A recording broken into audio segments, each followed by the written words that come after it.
जय हिंद साथियों। आज हम लोग अनुपात के कुछ ऐसे प्रश्न को देखेंगे जो लगभग हर एक एग्जाम में आता है, तो इस टाइप को कवर करेंगे। देखिए सवाल है, एक संख्या को दो संबंध एक के अनुपात में बांटा जाता है, इन दोनों में बड़ा वाला भाग 52 है, तो वह संख्या क्या है ना, वह संख्या क्या है। तो देखिए बहुत ही ईजी होता है। यहाँ पे कह रहा है कि एक संख्या में दो संबंध एक के अनुपात में बांटा गया, यानी कि 2:1 के अनुपात में वो संख्या है। एक संख्या को 2 मान लीजिए तो दूसरी संख्या 1 होगी, यही कह रहा है ना। इन दोनों को बांटा गया है।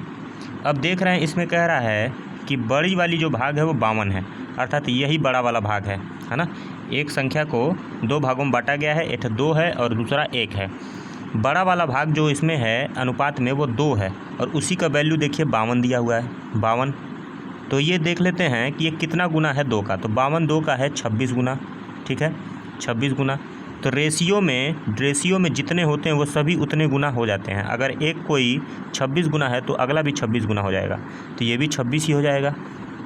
अर्थात कोई संख्या थी उसको 52 और 26 में दो भागों में बांट दिया गया, तो वह संख्या पूछ रहा है कितना होगा, तो बस इसे प्लस कर दीजिए तो ये आपका आंसर आ जाएगा। अर्थात हो जाएगा 6 2 8 और 5 2 7, 78 आपका आंसर आ जाएगा।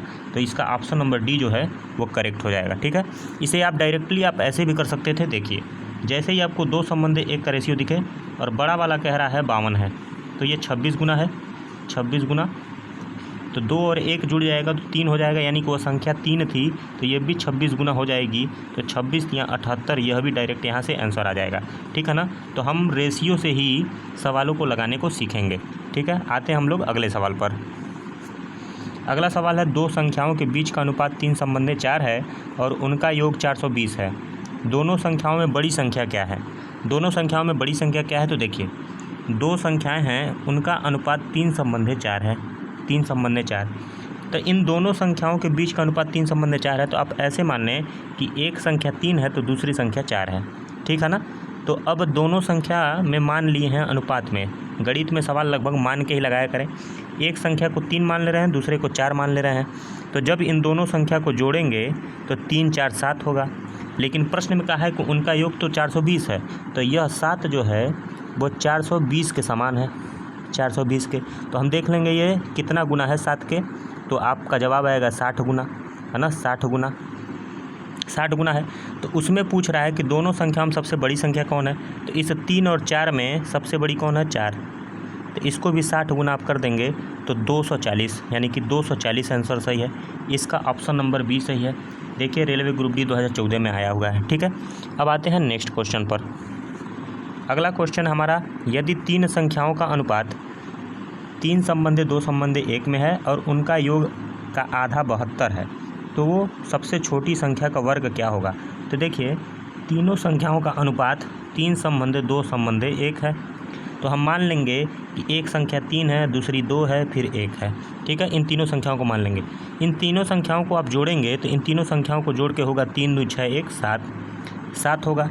और प्रश्न में बोला है कि उनके योग का आधा 72 है, तो आधा जब 72 है तो पूरा कितना होगा, तो पूरा होगा 72 यानी गुणे 2, यानी कि हो जाएगा आपका 144।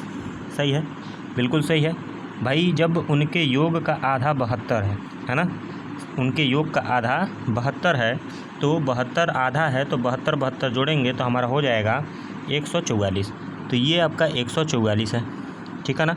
तो 3 संख्याओं का अनुपात 3 संबंधी 2 के अनुपात में दिया था, उनके योग का आधा 72 है, तो आप देख रहे हैं 72 हमने कर लिया। और यहाँ पे देखिए ऐड करने में गलती हुआ है, 3 2 5 1 6 होगा, तो यहाँ पे 6 कर लीजिए, 6 है ना, 6 कर लेंगे। अब 6 से 144 देख लेंगे कितना गुना है, तो 6 दूनी 12, फिर 2 हासिल बचा 24 गुना है, 24 गुना है। अब हमसे पूछा है सबसे छोटी संख्या का वर्ग बताइए, तो सबसे छोटी संख्या ये है 1। यहाँ पर 1 को भी 24 गुना करेंगे तो 24 आएगा। लेकिन हमसे पूछा है इसका वर्ग, तो इसका वर्ग आप निकाल लेंगे, अर्थात 24 का स्क्वायर, तो 24 का स्क्वायर होता है 576। तो हमारा ऑप्शन नंबर ए जो है यहाँ पे करेक्ट हो जाएगा। तो यह 3 टाइप याद रखिएगा, ये रेशियो का टाइप है, बहुत ही इंपॉर्टेंट है। अब मिलते हैं अगले टाइप के वीडियो में, तब तक के लिए धन्यवाद। जय हिंद।